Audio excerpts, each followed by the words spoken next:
Там пассажир был, по-моему. Ей просто плохо стало после столкновения, видимо, шок какой-то был. 66-летняя женщина была пассажиркой такси. Ехала по улице Вишневского в сторону Миллениума. Но на изменение дорожной обстановки водитель среагировать не успел. Удар в заднюю часть остановившегося впереди Hyundai был сильным.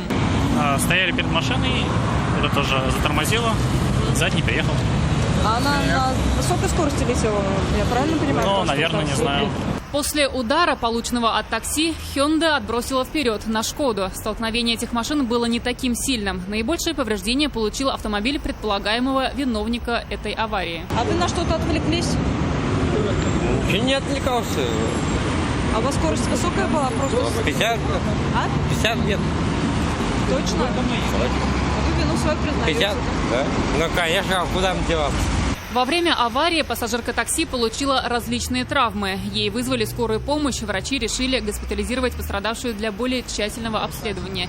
И после необходимых процедур женщину отпустили на амбулаторное лечение.